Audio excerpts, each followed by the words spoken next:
As we know, R. Kelly is trying to push his new album, and he had an interview with Huffington Post, and the interviewer brought up the sexual misconduct case that he had a couple years back. Everybody remembers the infamous peeing on a little girl, and a couple of people are either with R. Kelly and saying, letting that go, the interviewer had no right to bring that back up, and other people are like, you're a pervert, R. Kelly, and this is always going to be on your record, and we're always going to bring it up because you're a pedophile. So this is my take on it. Now, I know R. Kelly through his music. I don't know him personally. I don't know anything about this guy outside of I Believe I Can Fly, Ignition, World's Greatest, Feeling on Your Booty, Step in the Name of Love, and those are the songs that I can think of on the top of my head.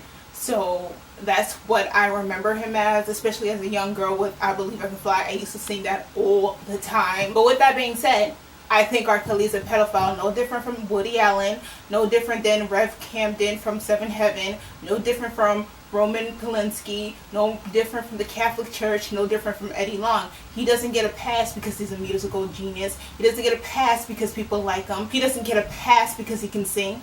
He's just as perverted as all the other men I've mentioned, and women who haven't mentioned. They all are predators on children. That doesn't make them any less valid because they are well known. If anything, that makes it worse because people never expected that from you.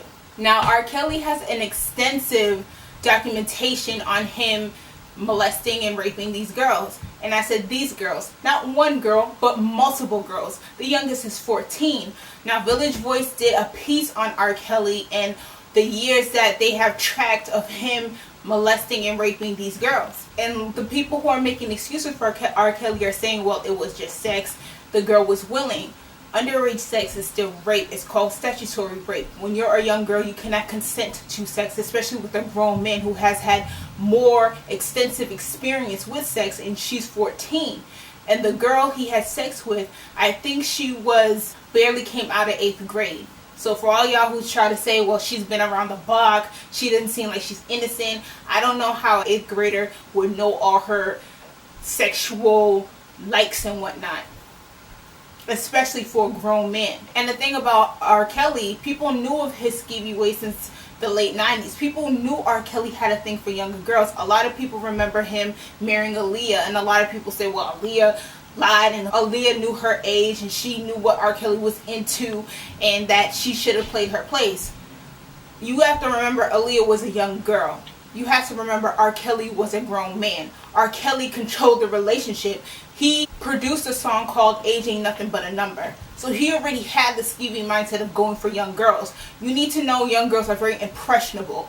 They like fame. They like celebrity. They like the money. They like the flash. They could have just assumed, oh, he's R. Kelly. He wants to be my friend. He just wants to hang out. And then R. Kelly abuses their trust into, okay, let's get into pornography. So a lot of y'all who are making excuses for a grown man, I have to look at you and say, are you an abuse victim or are you an abuser? Because I don't see how you can co-sign something like this without you personally engaging in something like that, or you know someone who has engaged in something like that. Again, these are young girls. Young girls do not know what they like. Young girls are not mature enough to even consent or fully grasp what they're getting into. It's funny how R. Kelly made that video. I don't know if it was before his record came out or after, about we needing to support each other. R. Kelly was not talking about this black stuff. R. Kelly was not talking about black empowerment and supporting one another. It's when his record was dropping, I don't know if it was before it dropped or after it dropped, that he needed to come out and speak this, oh, let's unite stuff. When he was hot in the late 90s, when he was hot in the 2000s, before the scandal came out, he was talking about rubbing and sucking and grinding. He was not talking about, okay, let's come together as a collective. Now that he's not hot and popping and people are looking at him as a skeevy person, all of a sudden he's all black everything. Black people need to realize that these celebrities are not people you need to look up to. They are here to play a part. They are here for your entertainment. They're not here to free you. They're not here to liberate you. They're not here to speak on your behalf. Now, you had some celebrities who did speak on the behalf of black people, like Sam Cooke, Marvin Gaye, Muhammad Ali, and so on and so forth. But they are not artists like that today. They are about their money. They're about their fan base getting that celebrity. They're about making moves. They do not care for a whole dude. They don't even see there's a problem until that person in the record label who pulls the green light puts a red light on their project, and all of a sudden they know where the black community is. All of a sudden Nicki Minaj has something to say about the prison industrial complex. But is it because she's genuine, or is it because her boyfriend Meek Mill is about to know what prison life is? Is it because she really cares about what's going on with mass incarceration, or is it because her brother got caught doing the R. Kelly allegedly raping a 12-year-old, and that her brother may or may not go into prison? All of a sudden she's talking about how it's like slavery. But when she was over here doing her own thing and she was coming up and she with the crazy faces and the pink wigs, she wasn't talking about anything black. Matter of fact, when she came out with looking ass niggas and the poster using Malcolm X, many people were outraged. Many people felt that was disrespect. Even his daughters came out and said, like, you know, do not desecrate our father's image with your foolishness. And she was basically like, F you. But when she had that song Only, where people were like, yo, this is kind of Nazi-ish, she was like, oh, my bad, my apologies, I did not mean to offend other people. But when it came to Malcolm X and black people, she was basically like, kiss my ass. So you need not to get all hyped up about these black celebrities. And going back to this whole black celebrities, Rick Ross's project, I think his album is called Black Market, and it just came out. And Walmart pulled his album off the shelves because the line that he said, assassinate Trump, Donald Trump, the bigot running for president, like I'm Zimmerman. Now accept these words as they came from Eminem. And people, I guess, Walmart is outraged by that line. And this is what I had to say about this. While these artists are nigger rich, hood rich, these businessmen and corporation figureheads are rich, big faces, generational wealth money. So when these artists flaunt their leased and rented this and that little trinkets and whatnot, these businessmen can halt their efforts, these artists and these nigger rich people, without a word. So Donald Trump didn't have to go up and hit up Rick Ross and say, hey, that line was inappropriate, I'm not feeling that. He had conglomerates speak on his behalf. He had Walmart already instantly say, oh, we're not going to carry your album because of that line.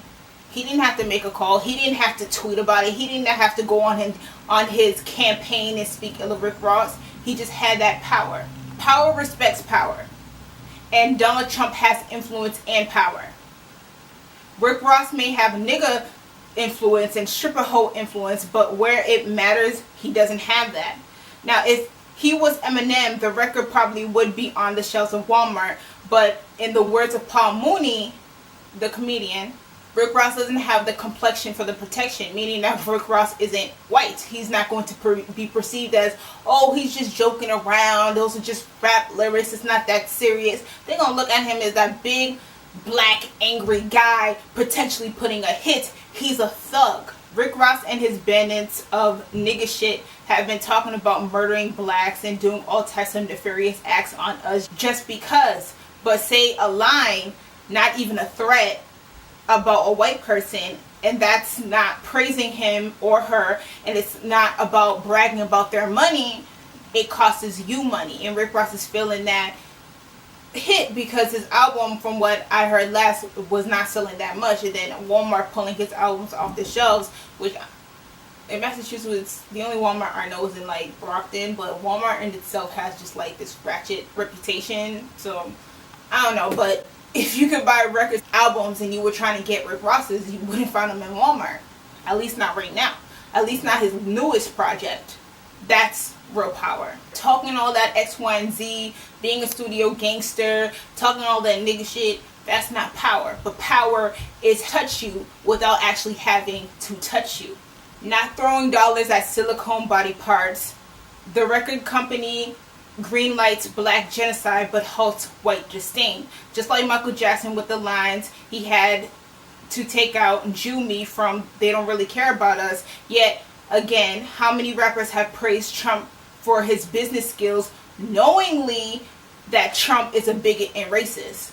With that being said, I read an article, I think maybe Complex, but don't quote me, that said how many rappers had name dropped Donald Trump and had like basically bragged about how much money he has, Donald Trump, and how much they respect that. I'm like, we all know now, if you didn't know before, but we all know Donald Trump is racist. With that being said, how many of these rappers, when they were bragging about Donald Trump, knew he was a racist and still said, who cares, he has the money? When the greenlighters, the big executive heads, the one who greenlight projects, the one who halts projects, puts a red stop on their project, all these race doesn't matter, fuck you niggas, take your life, fuck your baby mamas, kill your kids, sell dope to your mama, low life artists find their way all the way back to the black community. Before that, the only thing they will say about the black community is either nothing, or they would discredit them or belittle them by saying these disgusting lines. But when they aren't getting the fame they want, when they're not getting the appreciation, when their light is starting to dim, all of a sudden, like pimp pastors, they know where we're at. They know how to contact us. They know how to speak for the people. But before then, they don't even notice us. Just like R. Kelly making that little video about we need to stick together and how people want to respect us if we don't respect others. As if we need to respect a pedophile for other people to respect us as a people. No. And like I said, what have these artists done, especially R. Kelly? R. Kelly, the only thing R. Kelly has been doing is bumping and grinding on kids, and that's not helping us at all. Black people, we need to learn that people who have no accountability to us, these artists, they cannot do our bidding, because you cannot bite the hand that feeds you, and you can't go against these record labels and these corporations who give them funding, or who they are the figurehead for their companies. Like some of them have campaigns with Coca-Cola or whatever else. If Coca-Cola has no invested interest in the black community, then how are these artists who are now repping that campaign going to speak for the black community? They can't do that. Especially with these 360 deals that hold you tight, that hold you hostage. You really can't do that. Whoever funds runs. Should Huffington Post or all these other white medias come after R. Kelly after all these years of the stories of him molesting and raping these little girls? Yes. Do I think it's convenient now they're coming back at him when he's dropping his record? Yes. But once you do skeevy things like this will always follow you. I don't think he should be given a pass, or I don't think people should look at it like, oh, it's the white media attacking him, because R. Kelly went out and molested these girls. R. Kelly went to their high school to molest these girls. R. Kelly bargained these girls' sex with little trinkets like shoes. R. Kelly forced these girls into abortions. R. Kelly raped these girls. R. Kelly bought off these girls. Multiple girls. Not just Sparkle's cousin. Multiple girls. Aaliyah's mother said Aaliyah was never the same after R. Kelly. So y'all who make excuses and want to say it's the white media, ain't nobody made R. Kelly rape these girls but R. Kelly. Ain't nobody told R. Kelly to take it farther than he did. So miss me with that. Yes, the white media does attack black people, especially black men. But when you go off and you do something skeevy like that, that ain't nobody's fault but your own. And I don't respect people who are going to champion R. Kelly or make excuses for R. Kelly. He's wrong and he's disgusting. And I would hope that you never have a daughter or a son who is in enemy's view. And it's not just R. Kelly or some stranger. Most molesters have been molested. And most children who are violated sexually, they know their abuser. It's not necessarily that guy in a trench coat in the park looking at kids slide down a slide and getting a hard on. It's the coaches. It's the priest. It's the cousin. It's multiple people that you know. And the devious thing about it is it's right underneath your nose. It's not some weirdo off the street. It's someone right in your face and you didn't know it. And that's the sick thing about it. I mean, a couple of celebrities came out and said they were molested. I think Roseanne was molested by her father. Oprah, the story of her cousin. I think Chris Brown came out and said his babysitter touched him. And so on and so forth. These are people their parents knew. And yet, they went and desecrated that child's innocence. And they went and used that child's trust against them. And I was having this argument with people in the Shade Room. It's a Facebook page. And a couple of people, and it was mostly the men who are siding with R. Kelly. And it was mostly the females who were like, no, this is wrong. And I made a comment that got like over 300 likes. And I'm like, the truth is never shady. When you do something, it's forever there. He's a pervert. He's a pedophile. And I'm not going to give him a pass. I don't care how well he sings. I don't care how many acknowledgments or trophies he gets. He's still in the wrong. Whether white media brings it up or black media brings it up, he's still wrong. And I just couldn't believe how many people, not how many people, but how the men, and there were black men who supported R. Kelly and made excuses. The girl, she positioned herself right, and she looked like she's been around the block. She doesn't look innocent. And I'm like, you were probably one of them dudes on the block who done fucked, a 16-year-old and said, well, she's 16, and ain't like it's 12. You were probably one of those dudes. Or once a girl started forming hips and had little boobs, you were checking her out. You're probably one of those dudes. That's why you can justify and make excuses for it, because you're one of them. You wouldn't try to get a woman your age, a woman on your level. It's easier to get at a girl because she doesn't know any better. She's easy. She's impressionable. You can lie to her. You can mold her. But a woman, she'll see through your flaws. She'll see through your fakes, your phonies. She'll see through your facade and say, exit stage left. A young girl may be like, okay. Or you could buy her things and she'll be like, okay. Or you could pretend to be bigger than life and misuse her trust to get into her panties. You're one of those people. So of course you would see nothing wrong with it. But I don't know, this whole story had me all types of ways, feeling all types of ways. Leave your comment below. What do you think? R. Kelly's in the right? Do you think R. Kelly's in the wrong? Please read that Village Voice article about R. Kelly. It's very extensive. It's not just one girl. It's multiple girls with different stories. Some of them even attempted suicide. So for those who are like, they wanted it, why would you want it and then attempt suicide? But let me know what you think. Please comment. And for those who are like, oh, well, R. Kelly never got charged for it. He never went to prison for it. He was charged with pornography. He was never charged for raping those girls. And just because you get charged and you're not found guilty doesn't mean that you didn't do it.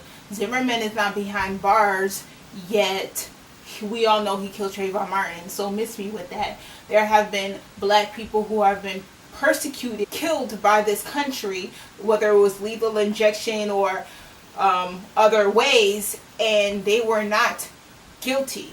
They were innocent. And the sad thing about it, they were found innocent after their death. And for all these little trigger fingers who go around killing one another, yet they don't find the Zimmermans and the Darren Wilsons and the Daniel Pantaleos of the world, yeah, there you go. It's easy to go at another black person, but when it comes to white people, especially the ones who do you harm, all of a sudden you're scared, and all of a sudden you have morals, and all of a sudden Jesus got you and Jesus is going to take care of it. But anyways, comment, rate, subscribe, share. Be blessed, and I'm out.